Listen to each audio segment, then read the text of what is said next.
Assalamualaikum warahmatullahi wabarakatuh. Perkenalkan, kami dari kelompok 1 akan mempresentasikan antrian statis dengan studi kasus kimia farma cabang Cilendek.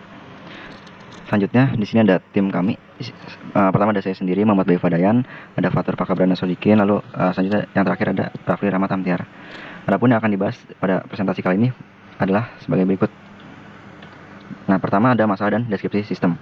Untuk permasalahan sendiri, kami melihat efisiensi pelayanan, di mana kita harus pelanggan harus mengantri dan mendapatkan pelayanan. Hal ini dapat mengaruhi pengalaman pelanggan dan memungkinkan ada potensi peningkatan efisiensi.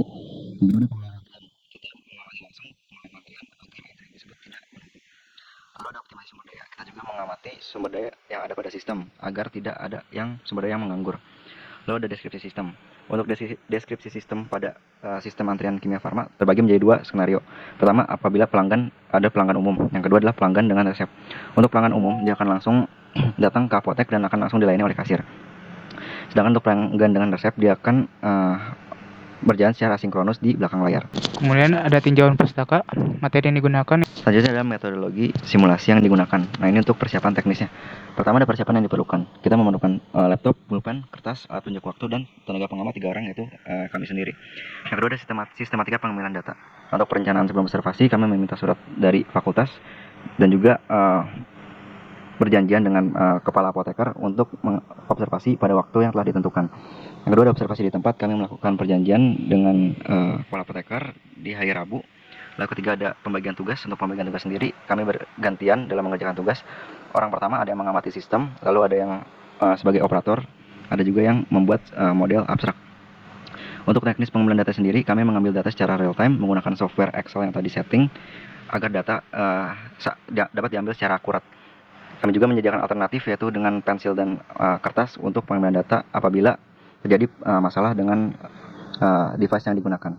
Lalu untuk pelaksanaan simulasi sendiri, waktu simulasi dilaksanakan pada hari Rabu 18 Oktober dan dilaksanakan selama 6 jam mulai dari 13.30 sampai pukul 19.45. Untuk perangkat lunak yang digunakan, kami menggunakan Microsoft Excel untuk pengambilan data, Microsoft Word untuk membuat laporan, juga untuk dokumen yang lain.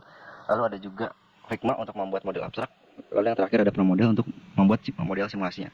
Selanjutnya ada data dan variabel yang kami ambil. Untuk data dan variabel yang kami ambil meliputi kedatangan, waktu antrian, mulai dilayani, lama dilayani, akhir mengantri. Kemudian ada metodologi simulasi representasi. Pertama-tama ada eksperimen sistem real. Itu kami mengunjungi kimia farma cabang Cilendek tersebut dan mengamati proses antrian pelanggan secara langsung. Nah, kemudian dianalisis. Kemudian ada analisis sistem. Kita menganalisis antrian tersebut dan diperolehlah data-data tersebut untuk memahami proses antrian dan mencari pola-polanya. Yang ketiga ada pembuatan model. Nah, di sini setelah dianalisis, kita membuat model abstrak sistem yang menggambarkan aliran pelanggan di kimia farma cabang Cilendek tersebut. Kemudian ada eksperimen dan model. Itu model yang telah dibuat itu digunakan untuk mensimulasikan antrian pelanggan dalam berbagai skenario dengan menginputkan beberapa variabel tertentu. Kemudian ada validasi, ya, yaitu hasil dari simulasi tersebut kemudian dibandingkan dengan data yang diperoleh dari pengamatan langsung di kimia farma cabang Cilendek tersebut. Selanjutnya masuk ke dalam model abstrak. Di sini yang pertama ada model abstrak layout, di mana terdapat tata letak, yaitu pintu masuk, meja kasir, ruang peracikan, ruang tunggu, dan ruang klinik. Selanjutnya ada model zoning. Zoning ini digunakan untuk membuat ruang pada sistem berdasarkan zona-zonanya. Lalu ada model abstrak sirkulasi, di mana di sini ada sirkulasi yang berwarna biru untuk pelanggan dan merah untuk petugas. Berikut adalah tabel data simulasi yang sudah kami observasi langsung. Selanjutnya ada data yang sudah dinormalisasi menjadi satuan menit. Berikut adalah event oriented yang sudah kami buat dari hasil observasi yang dilakukan. Kemudian ada perhitungan utilization. Yang pertama ada TA, jumlah yang didapatkan dari jumlah interval kedatangan pelanggan dan dibagi jumlah pelanggan. Yang didapatkan 6,49 menit rata-rata kedatangan pelanggannya. Kemudian ada lambda, yaitu kelajuan kedatangan pelanggan, yang dimana didapatkan dari 1 per TA, yaitu didapatkan 0,15 menit. Kemudian ada TS, yaitu didapatkan dari jumlah waktu pelayanan per jumlah pelanggan, yang didapatkan 5,14 menit waktu pelayanannya.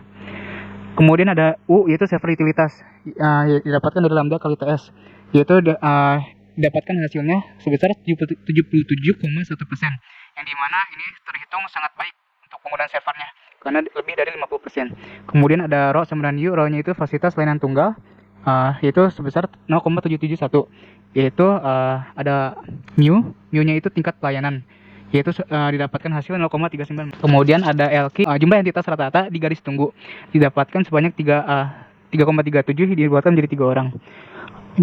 Kemudian ada LW, LW-nya itu jumlah entitas rata-rata dalam sistem. Didapatkan hasil 2,59 rata-rata entitas di dalam sistemnya.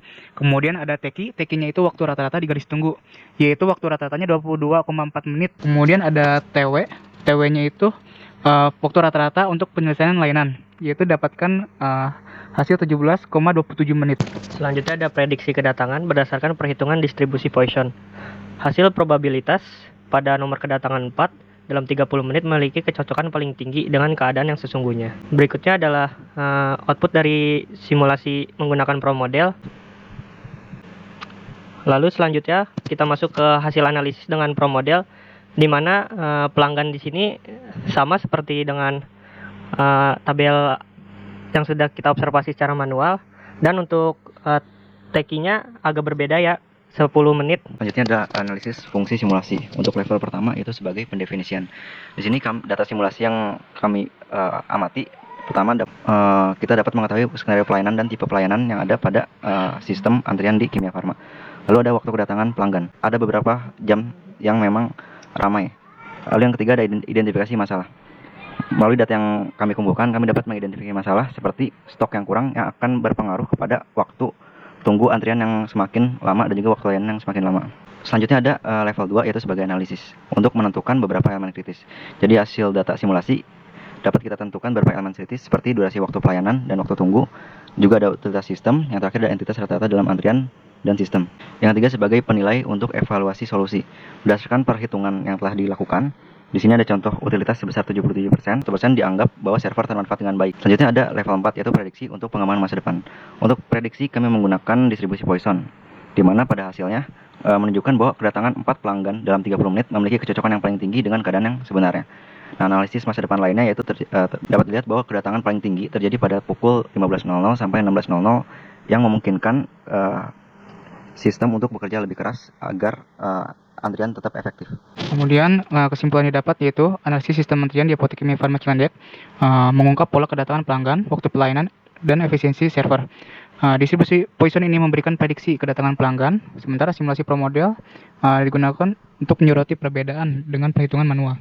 Masalah ketersediaan obat dan lonjakan aktivitas pada jam tertentu itu diidentifikasi sebagai area kritis. Selanjutnya, saran untuk pengembangan masa depan diperlukan pemantauan lebih lanjut dan solusi seperti manajemen stok obat serta penyesuaian tenaga kerja sesuai dengan lonjakan aktivitas. Sekian dari kelompok kami, mohon maaf bila banyak kekurangan. Wassalamualaikum warahmatullahi wabarakatuh.